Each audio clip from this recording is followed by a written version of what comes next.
When I did my graduate studies at the Middle East Institute at Columbia University's School of International Affairs, I took many courses on the question of the Middle East conflict.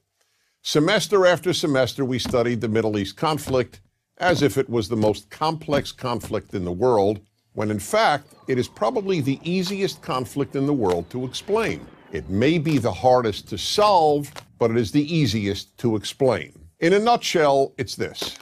One side wants the other side dead.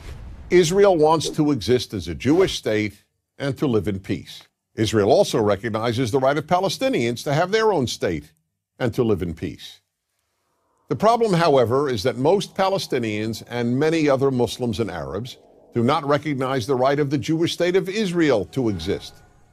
This has been true since 1947, when the United Nations voted to divide the land called Palestine into a Jewish state and an Arab state. The Jews accepted the United Nations partition, but no Arab or any other Muslim country accepted it. When British rule ended on May 15, 1948, the armies of all the neighboring Arab states, Lebanon, Syria, Iraq, Transjordan, and Egypt, attacked the one-day-old state of Israel in order to destroy it.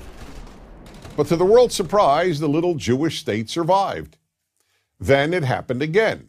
In 1967, the dictator of Egypt, Gamal Abdel Nasser, announced his plan, in his words, to destroy Israel. He placed Egyptian troops on Israel's border, and armies of surrounding Arab countries were also mobilized to attack. However, Israel preemptively attacked Egypt and Syria. Israel did not attack Jordan and begged Jordan's king not to join the war. But he did. And only because of that did Israel take control of Jordanian land, specifically the West Bank of the Jordan River. Shortly after the war, the Arab states went to Khartoum, Sudan, and announced their famous three no's: no recognition, no peace, and no negotiations.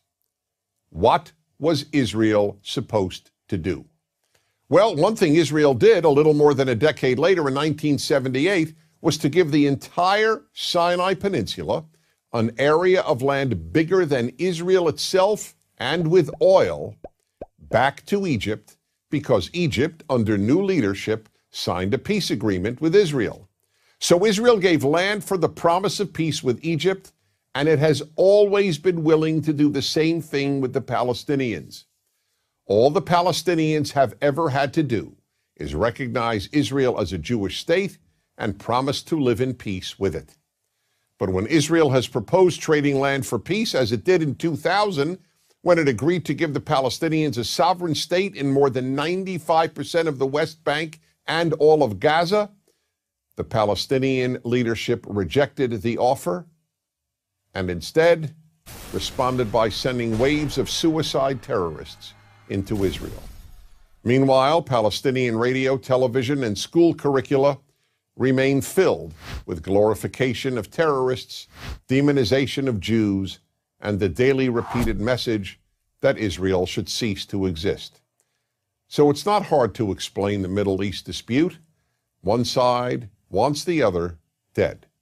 The motto of Hamas, the Palestinian rulers of Gaza, is, "We love death as much as the Jews love life." There are 22 Arab states in the world, stretching from the Atlantic Ocean to the Indian Ocean. There is one Jewish state in the world, and it is about the size of New Jersey. In fact, tiny El Salvador is larger than Israel. Finally, think about these two questions. If tomorrow Israel laid down its arms and announced, "We will fight no more," what would happen? And if the Arab countries around Israel laid down their arms and announced, "We will fight no more," what would happen? In the first case, there would be an immediate destruction of the state of Israel and mass murder of its Jewish population. In the second case, there would be peace the next day. As I said at the outset, it is a simple problem to describe. One side wants the other dead. And if it didn't, there would be peace. Please remember this. There has never been a state in the geographic area known as Palestine that was not Jewish. Israel is the third Jewish state to exist in that area. There was never an Arab state, never a Palestinian state, never a Muslim or any other state. That's the issue. Why can't the one Jewish state the size of El Salvador be allowed to exist? That is the Middle East problem. I'm Denis Prager.